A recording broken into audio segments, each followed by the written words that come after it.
Ассалаумағалейкум құрметті оқушылар, сіздермен бірге АБТ эксперті Шүкір Әлімхан. Бүгін біз мынандай контекст талдайтын боламыз: футбол алаңы және жүгіру жолағы. Бізде алдымен мәтінмен танысып алайық. Бізде қарасаңыздар, мәтін өте ұзақ. Бұндай кезде ең алдымен бірінші қорқақтықты қойып, мәтінді бір рет немесе екі рет оқып алу керек. Жалпы не туралы айтылып жатқанын біліп алу керек. Одан кейін біртіндеп сұрақтарға көшеміз және қажетіне қарай есеп шығаратын боламыз. Үлкен футбол алаңдарында футбол алаңымен бірге айналдыра жүгіру жолағы немесе атлетикалық жол салынады. Суреттегі футбол алаңының ұзындығы 120 метр, ені 90 метр. Мұнда оң жақта қарап тұрсаңыздар, жасыл футбол алаңы тұр. Сызбада міне ұзындығы 120 метр және ені 90 метр екені көрсетілген. Ұзындығы 120, ені 90 деген жерде футбол алаңы бар. Жақсы. Және айналдыра 4 адамдық жүгіру жолағы бар. Міне 1, 2, 3, 4 адамдық жүгіру жолағы тұр. Бұрылған жүгіру жолағы жарты шеңберлерге сәйкес келеді және әрбір жүгіру жолағының ені 2 метрден. Спортшылар бір-біріне кедергі жасамау үшін жолдың дәл ортасымен жүгіреді. Айнала жүгіру жолақтары әртүрлі ұзындықта болғандықтан, жарыс кезінде жүгіру жолағындағы стартта тұратын спортшылардың орындары бір түзудің бойында болмайды. Олардың старт тұратын орындары бірінші тұрған спортшыдан кейінгілері 100 см, 200 см, 400, 800 см алшақ тұрады. Яғни старттан екінші спортшы доға бойымен 100 см алда, үшіншісі 200 см алда, тағы сол сияқты жалғасады. Яғни бізде сызбалар берілген. Енді біз бірінші есепке көшейік және қажетіне қарай есеп шығаратын боламыз. Біріншісінде, бірінші жолда тұрған жүгіруші жолдың дәл ортасымен бір айналым жасап жүгіріп өткен, жолының ұзындығын табыңыз. Жақсы. Бізде қарайық. Мына футбол алаңының ені 90 еді, демек бізде радиусы 45-ке тең. Әрбір жолақтың ұзындығы 2 метрден болса, ені 2 метрден болса, бізде жүгіретін адам мұнда дәл ортасымен жүгіреді алаңның. Демек бұған дейін тағы да 1 метр. Демек бірінші жүгірушінің радиусы шеңбер ретінде қараған кезде 26 деп алынады. Енді біз былай жасайық. Қарайық, мұнда ол түзу бойымен тіп түзу жүгіреді. Мына жерге дейін 120 метр, мұнда да 120 метр. Яғни 120-120-дан екеуі 240 метр тіп түзу жүгіреді. Және мынау екі шетіндегісі бір бүтін шеңберді береді бізге жүгіргені. Біз және оның радиусын 46 деп алдық. Осы жерде біз шеңбердің ұзындығын тауып жібереміз. L тең 2πr. Бұны кейбір жерде үлкен L мен кейбір жерде үлкен S мен белгілейтін болады. 2πr. 2 көбейтіп пи-ді 3 деп ала беріңдерді, добро беріп қойып десемізде, және радиусын біз мұнда неше деп алдық? 46 деп алдық. Демек бізде алты жерде 46-мыздағы 240, 276 бола ма? Жақсы, және 240-қа 276-ны қосатын болсақ, 400-516 метр деген жауап келіп шығады. Әрине бірінші есебіміз жеңілдеу екен. Есеп түсінікті болса, ары қарай жылжайық. Футбол алаңының периметрін табыңыз дейді. Жақсы. Бізде футбол алаңы деген ортада төртбұрыш тұрған жеріміз. Яғни мұнда оның ұзындығы 120-ға тең, ені 90-ға тең. Екеуін қоссақ 210 және 12-ге көбейтсек 420 метр. Мынау тегін бір ұпай ғой.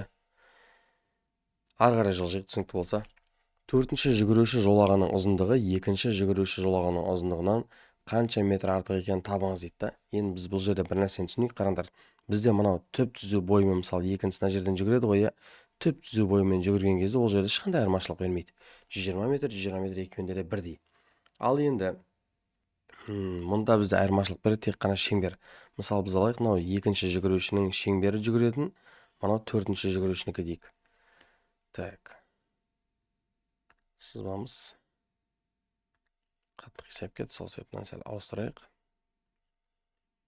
Так, жақсы, мына төртінші жүгірушінікі болсын, әйтеуір ерекшелік берсін. Енді бізде қарайық, радиус бағана 45 метр еді. Радиус бірінші жолдың ені 2 болса 47 және екінші жүгірушіге дейін 48 метр болады екен. Мұнда 48 метр радиус, яғни екінші жүгірушінің жүгіру жолағының ұзындығы 48, яғни радиус ретінде 48-ді қараймыз. Ал төртіншінікіне тағы да 2 қоссақ 50, тағы 2 қоссақ 52 деп қараймыз. Мұнда 52 болады екен. Енді біз шеңберлердің ұзындығын табатын болсақ, 2πr формасымен есептеледі. 2 3 көбейту 52, 2 көбейту 3 көбейту 48. Яғни біз екеуін көбейтпей болжасақ, 6 көбейту 52 азайту 6 көбейту 48 деп алсақ, 6 жақшаның сыртына шығатын болса, 52 минус 48 нешеге тең? Бізде 4-ке. Демек 6 жердегі 4-іміз 24 метр екен. Демек айырмашылық 24 метрге тең болады екен. Есеп түсінікті болса, ары қарай жылжайық. Үшіншісі, төртіншісі, жүгіру жолағының алып жатқан ауданды есептеңіз дейді. Жақсы. Демек бізде қарайық, мына сурет бойынша табайық. Мына жүгіру жолағы мұнда 4 бұрышты береді. 4 бұрышты жолдың ұзындығы 120 болса, ені 2 метрден 1, 2, 4, 8, яғни 128-ге көбейтсек 720. Мұнда да дәл солай 4 бұрышымыз 720-ны береді. Ал енді біз мұнда сақинаның ауданын табуымыз керек болды. Жалпы мына 4 жолақтың құралған шеңбер болсын, мынау ең бірінші жолаққа дейінгі құралған шеңбер болсын. Біз білеміз, мынаның радиусы 45 екенін, және 4 жолақтың радиусы 2-2-ден ені 2-2-ден 8 беретін болса, демек олардың радиусы 53-ті бере ма? 53. Демек біз қазір жүгіру жолағы мына бір жердің ауданын табуымыз керек, яғни сақинаның ауданы. Бізде сақинаның ауданын тапқан кезде үлкен дөңгелектің ауданынан кіші дөңгелекті азайтамыз, яғни πr квадрат минус πr квадрат. Бізде π үлкен радиусымыз 53-тің квадраты минус π 45-тің квадраты. Енді калькулятордың көмегіне жүгінсек те болады. 53-те квадратта баласылайық біз. 53-тің квадраты дегеніміз 2809 π 2809 π минус 45-тің квадраты, енді 4 5-ге көбейтсек 20, 25 артына келеді, 2025 π болады. 2809-дан 2025-ті азайтайық, 784 π болады екен. 784 π болады екен. Жақсы. Енді біз бұны 3-ке көбейтіп жіберсек, 2352. 2352. Жақсы.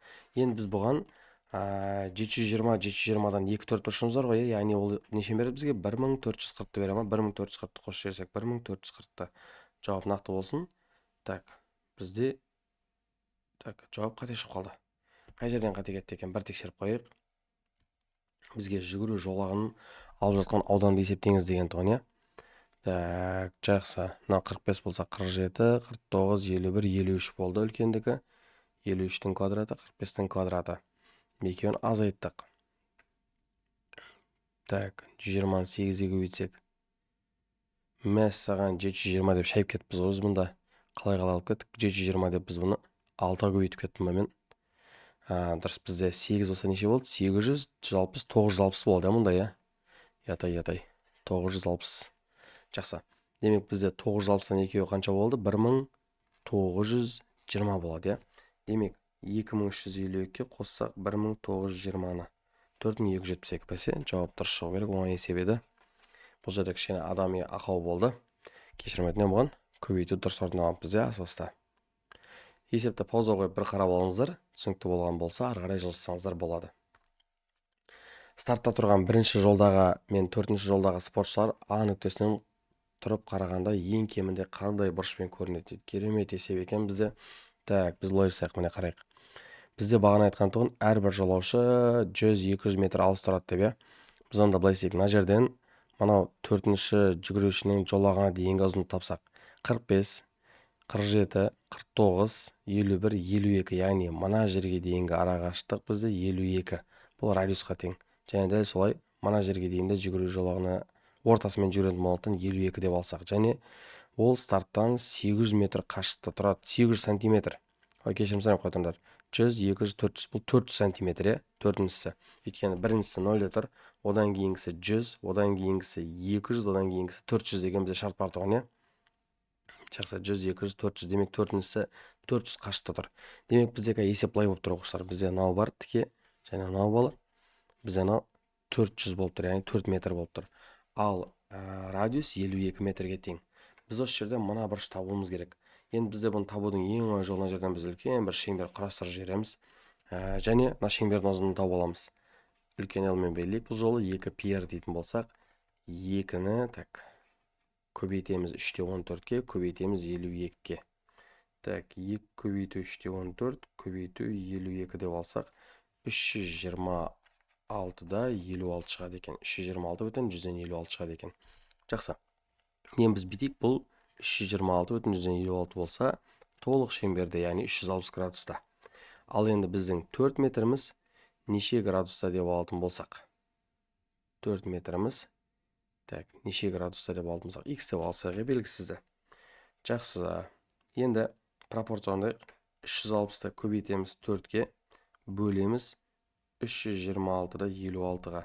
Яғни 4,4 шығады екен x-іміз, 4,4 шығады екен. Біз бұны жоқтап 4 градус деп алады екенбіз, 4 градусқа тең деп аламыз.